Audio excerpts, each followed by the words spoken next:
Bienvenidos o bienvenidas de nuevo a Teorías Nocturnas, un rincón para quienes disfrutan quedarse dormidos escuchando las historias que los hicieron soñar. Si es la primera vez que llegas, este es un canal donde exploramos los secretos ocultos detrás de nuestras sagas favoritas, en voz baja, como si las palabras fueran un conjuro para descansar.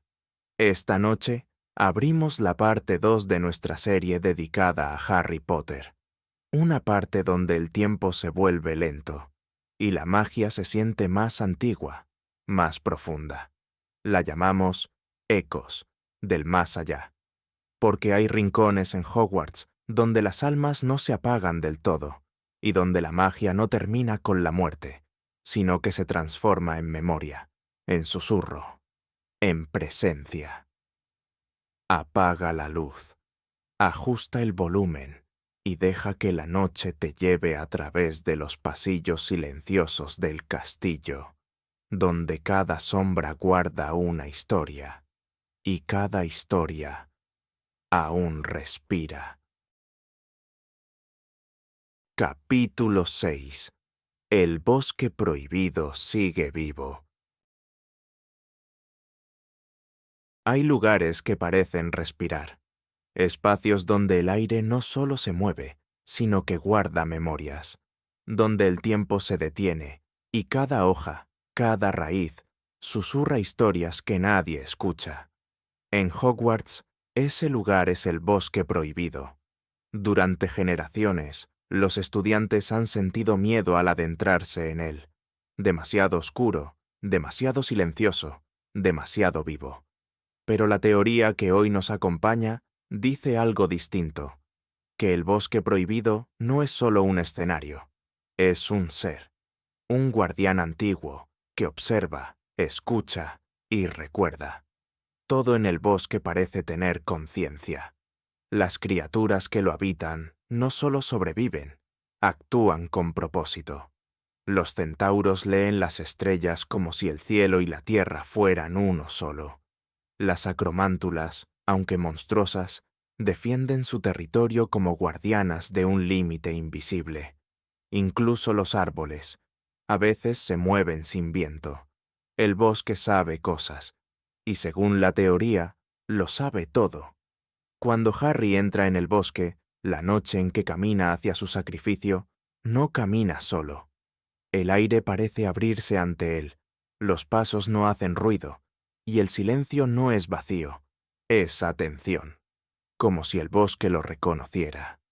Hay quienes creen que el bosque prohibido es un punto de conexión entre el mundo de los vivos y el de los muertos. Un lugar donde la magia de la tierra y la magia del alma se mezclan. Por eso, los Thestrals habitan allí, criaturas que solo los que han visto la muerte pueden ver. Por eso Dumbledore se aparece allí, sin miedo, como si el lugar le perteneciera. Por eso Harry vuelve una y otra vez, como atraído por un eco que no deja de llamarlo. Algunos dicen que el bosque fue creado, no solo plantado, que en tiempos antiguos, cuando la magia era más salvaje, los fundadores de Hogwarts unieron sus poderes para encerrar algo dentro. No una criatura, sino una energía, la memoria misma de la escuela, una conciencia hecha de todos los hechizos, las vidas y las muertes que han tocado esas tierras. Y cada vez que alguien entra al bosque, esa conciencia despierta un poco, observa, evalúa, decide si ese visitante merece salir. Por eso el bosque cambia según quien lo atraviese. Para los inocentes es solo oscuro, para los culpables es aterrador, y para quienes lo entienden, es sagrado. Cuando Harry camina hacia su final, el bosque se vuelve quieto. Los centauros se detienen, las criaturas callan, el aire se espesa como si contuviera la respiración. El bosque lo acepta, lo deja pasar, porque reconoce en él al que ha aprendido el significado del sacrificio. Y cuando vuelve, cuando el hechizo de Voldemort no lo destruye, el bosque también vuelve a respirar, como si hubiera participado en el ritual. como si ese renacer no fuera solo suyo, sino también del propio bosque. Quizá por eso, después de la guerra, el bosque prohibido se siente distinto, más sereno, más sabio, como si una parte de Harry hubiera quedado allí, mezclada con sus raíces. Hay quien dice que, si caminas por sus senderos en una noche sin luna, puedes oír pasos que no hacen ruido, y que, si escuchas con atención, el bosque te habla, no con palabras, sino con una calma profunda, como la de un corazón que aún late bajo la tierra. Porque el bosque prohibido no es solo un lugar, es un recuerdo vivo, un guardián antiguo que sigue observando, esperando, cuidando el equilibrio entre la vida y la muerte. Y cuando alguien nuevo atraviesa sus límites, el bosque lo siente, sabe quién es, y, en silencio, decide si debe regresar.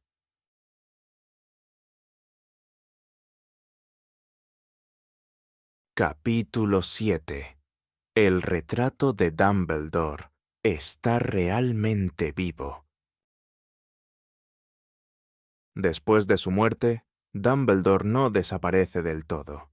Su retrato cuelga en la oficina del director, mirando al vacío con esa calma que nunca lo abandona. A veces parece dormido, otras despierto, y en ciertos momentos parece escuchar.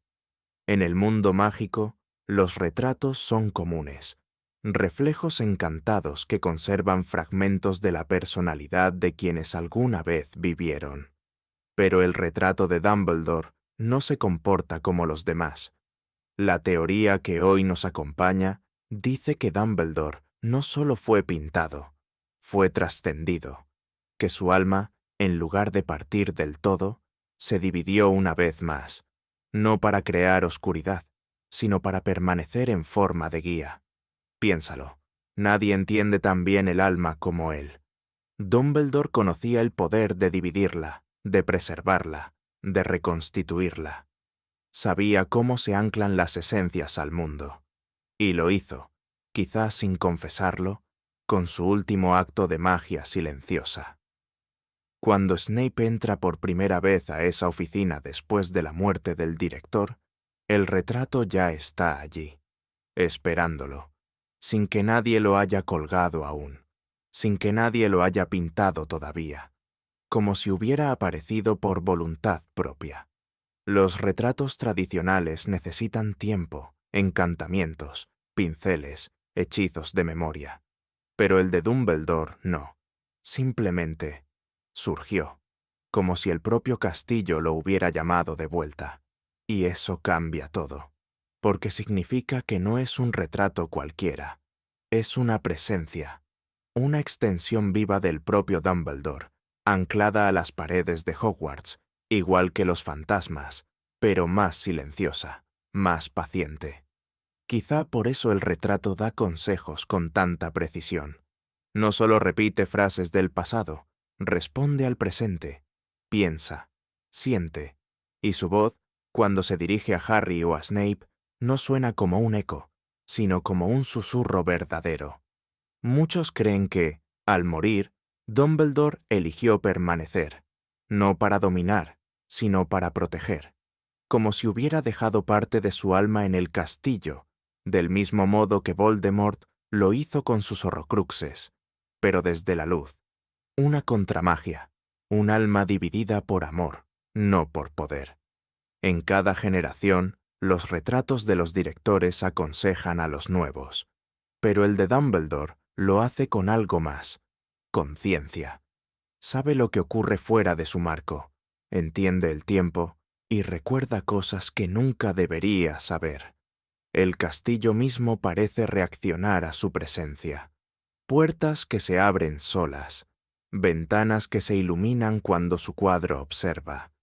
Es como si su espíritu se mezclara con las piedras, con el aire, con la historia viva de Hogwarts. Y tal vez esa fue su intención final. No abandonar nunca el lugar que amó, ni a los estudiantes que dejó atrás. Convertirse en la voz oculta que sigue guiando incluso cuando ya no queda nadie para escuchar. Hay un detalle pequeño, casi invisible. En los días más tranquilos, cuando nadie entra en la oficina, el retrato de Dumbledore no duerme. Sus ojos siguen abiertos, mirando hacia el horizonte, como si observaran algo más allá del lienzo, como si esperaran el regreso de alguien. Quizá, en algún rincón del castillo, él todavía camina, no como cuerpo, ni siquiera como fantasma, sino como una idea que respira entre los muros. La sabiduría de Hogwarts hecha forma, la voz de la memoria, el eco de la guía que nunca muere. Porque Dumbledore no fue solo un mago poderoso, fue la conciencia misma del equilibrio. Y quizá por eso, el retrato no es su final, sino su manera de continuar. Así, cada vez que un nuevo director ocupa ese despacho, cada vez que alguien pronuncia su nombre, el retrato parpadea, y el aire parece volverse un poco más cálido. No es ilusión, es presencia. El último hechizo del mago que comprendió que la verdadera inmortalidad no consiste en escapar de la muerte, sino en quedarse, cuando el mundo todavía necesita que lo escuchen.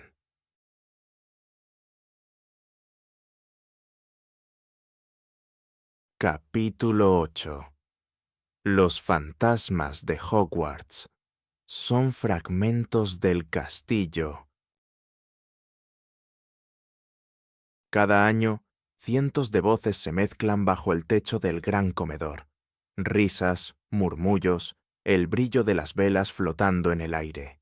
Y entre todo ese ruido, una voz vieja y cansada canta con sabiduría y memoria, el sombrero seleccionador.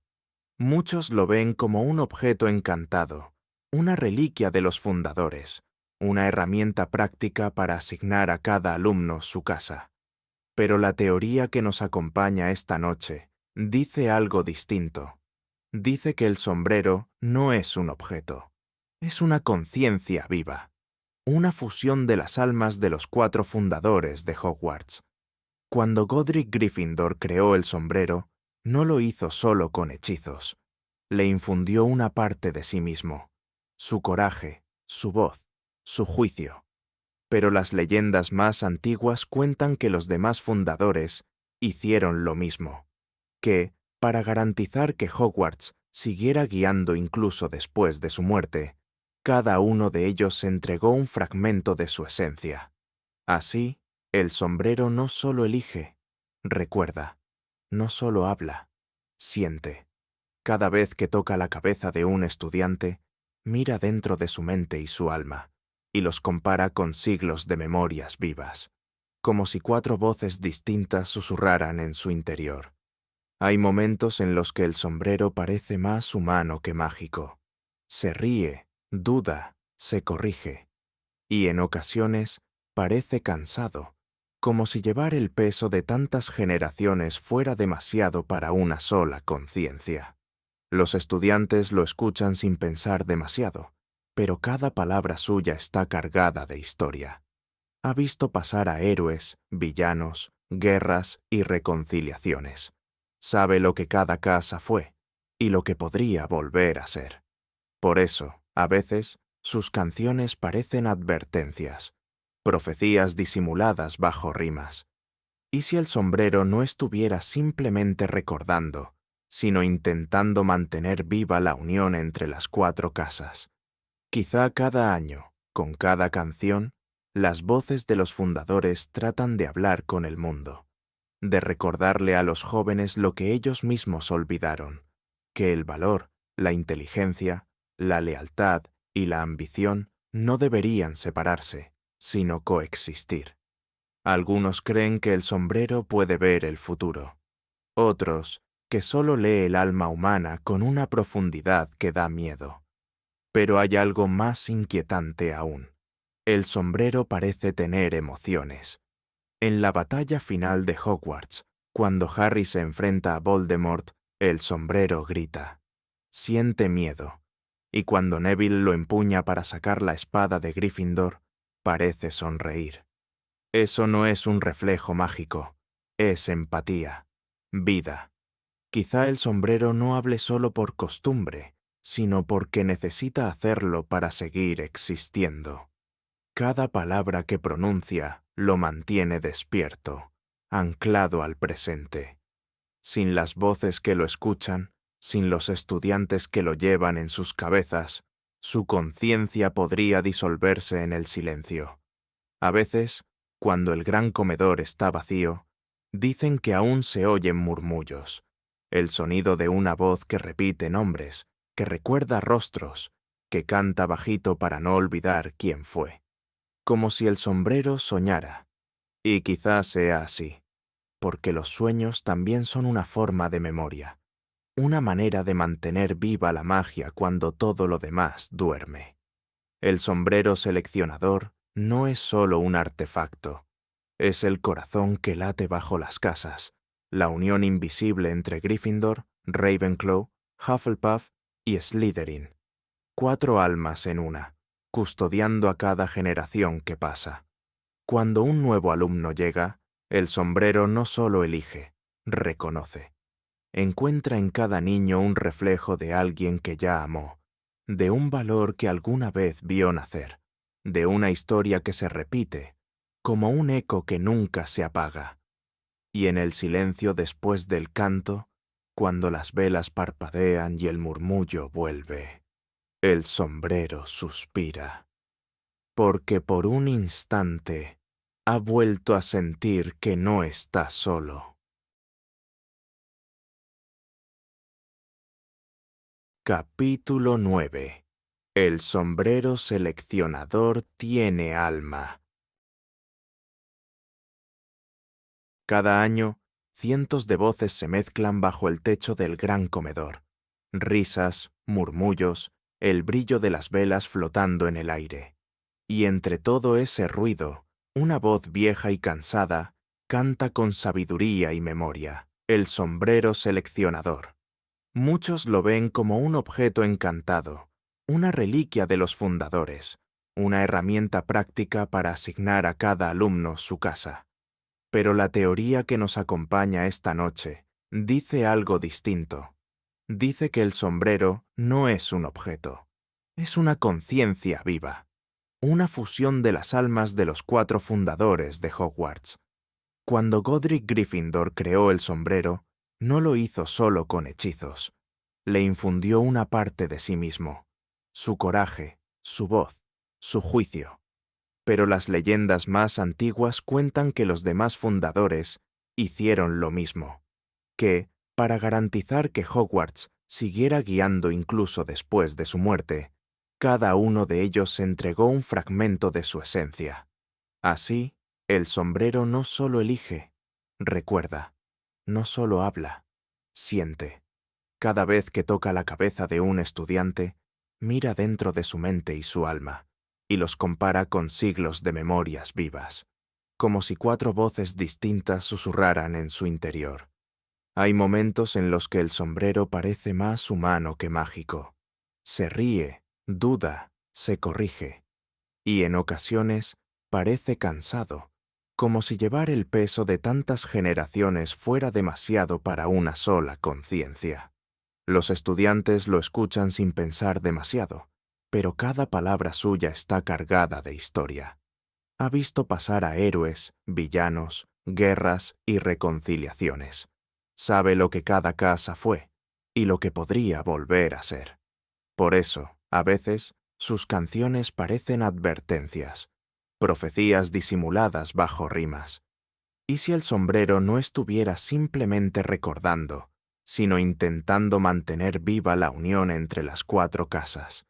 Quizá cada año, con cada canción, las voces de los fundadores tratan de hablar con el mundo, de recordarle a los jóvenes lo que ellos mismos olvidaron, que el valor, la inteligencia, la lealtad y la ambición no deberían separarse, sino coexistir. Algunos creen que el sombrero puede ver el futuro. Otros, que solo lee el alma humana con una profundidad que da miedo. Pero hay algo más inquietante aún. El sombrero parece tener emociones. En la batalla final de Hogwarts, cuando Harry se enfrenta a Voldemort, el sombrero grita. Siente miedo. Y cuando Neville lo empuña para sacar la espada de Gryffindor, parece sonreír. Eso no es un reflejo mágico, es empatía, vida. Quizá el sombrero no hable solo por costumbre, sino porque necesita hacerlo para seguir existiendo. Cada palabra que pronuncia lo mantiene despierto, anclado al presente. Sin las voces que lo escuchan, sin los estudiantes que lo llevan en sus cabezas, su conciencia podría disolverse en el silencio. A veces, cuando el gran comedor está vacío, dicen que aún se oyen murmullos, el sonido de una voz que repite nombres, que recuerda rostros, que canta bajito para no olvidar quién fue. Como si el sombrero soñara. Y quizás sea así, porque los sueños también son una forma de memoria, una manera de mantener viva la magia cuando todo lo demás duerme. El sombrero seleccionador no es solo un artefacto, es el corazón que late bajo las casas, la unión invisible entre Gryffindor, Ravenclaw, Hufflepuff y Slytherin. 4 almas en una, custodiando a cada generación que pasa.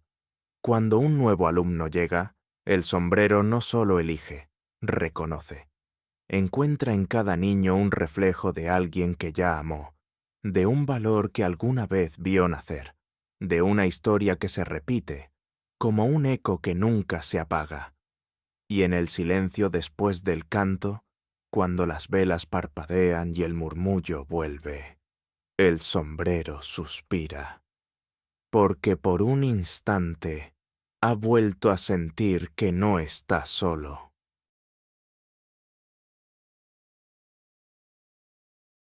Capítulo 10.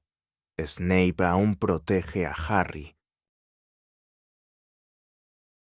Hay personajes que nunca descansan del todo, que siguen existiendo en las sombras del recuerdo, como si la muerte no fuera suficiente para detenerlos. Severus Snape es uno de ellos. Su historia terminó en el suelo del gran comedor, con los ojos fijos en el vacío y una última lágrima que guardaba la verdad. Pero para muchos, Snape no se fue. Su alma, dicen, sigue allí, en Hogwarts, en cada rincón donde alguna vez caminó. Esta teoría cuenta que Snape aún protege a Harry, incluso después de la muerte. No como fantasma ni como retrato, sino como una presencia invisible, anclada por el único sentimiento que siempre lo definió: el amor. Snape fue un hombre dividido, oscuro por fuera, leal por dentro. Vivió entre dos mundos, la servidumbre a Voldemort y la promesa silenciosa a Dumbledore. Pero todo lo que hizo, cada sacrificio, cada mentira, cada herida, tuvo un solo nombre detrás: Lily. Y Harry era lo más cercano que el mundo le dejó de ella. Cuando Snape muere, su alma no parte del todo. La magia del castillo, testigo de su redención, lo retiene de alguna manera. No como castigo, sino como eco de un propósito que aún no ha terminado. Hay quienes dicen que en las noches más silenciosas, cuando el viento recorre los pasillos del ala norte, se oye un roce de tela, como una capa moviéndose en la oscuridad, que los retratos callan de repente, y una figura sin forma cruza las sombras, vigilando, esperando. No busca redención, no busca descanso, solo vigila a los hijos de quienes alguna vez protegió, a los jóvenes que heredan el mundo por el que él murió. Algunos creen que fue Dumbledore quien lo retuvo, que su alma, al morir, se unió por un instante al eco del antiguo director, y desde allí, en algún punto entre la vida y la memoria, Snape encontró su lugar. Otros dicen que es Lily quien lo mantiene atado, que mientras exista alguien que pronuncie su nombre con gratitud, él seguirá velando por el hijo que alguna vez juró odiar. Y hay pruebas pequeñas, sutiles, momentos en los que parece que el castillo mismo actúa con intención. Una puerta que se cierra antes de que un niño se meta en problemas. Un hechizo que funciona de manera inesperada. Un ruido de pasos en los pasillos, aunque no haya nadie. Los alumnos no lo saben, pero algunos profesores sí. Dicen que a veces, al entrar al aula de pociones vacía, el aire huele a ingredientes recién preparados, y que la pluma que descansa sobre el escritorio del antiguo profesor se mueve apenas, como si alguien invisible aún escribiera notas en el margen. Snape nunca fue un hombre de palabras amables. Protegía en silencio, enseñaba con dureza, amaba sin esperar ser amado. Y en la muerte parece haber conservado esa misma costumbre, cuidar desde las sombras. Quizá, en el fondo, esa fue siempre su verdadera forma de magia. Una protección silenciosa, un amor que no busca recompensa, una presencia que no necesita cuerpo ni nombre. En la calma del castillo, cuando todo parece dormir, una sombra se desliza entre las columnas, vigila los pasillos y se detiene un instante frente al retrato de Dumbledore. No se hablan, no hace falta. Ambos saben por qué están allí. Porque proteger a Harry Potter no era solo salvar a un niño, era preservar la memoria de lo que los unió, el amor, el sacrificio y la promesa que nunca murió. Y así termina este segundo viaje por los misterios del mundo mágico. 5 nuevas teorías, susurradas entre la sombra y la memoria, donde la magia no se apaga, solo cambia de forma. Si esta historia te acompañó esta noche, te invito a dejar un me gusta y a suscribirte a Teorías Nocturnas, para que podamos seguir soñando juntos. Muy pronto llegará la parte 3, un nuevo capítulo en este viaje por Harry Potter, donde la línea entre lo real y lo imposible se vuelve cada vez más delgada. Mientras tanto, puedes explorar la lista de reproducción dedicada a las teorías de El Señor de los Anillos, un lugar donde la magia también respira en silencio, entre anillos, sombras y destinos eternos. Gracias por quedarte, por escuchar y por dejar que la noche te cuente una historia más. Hasta la próxima teoría.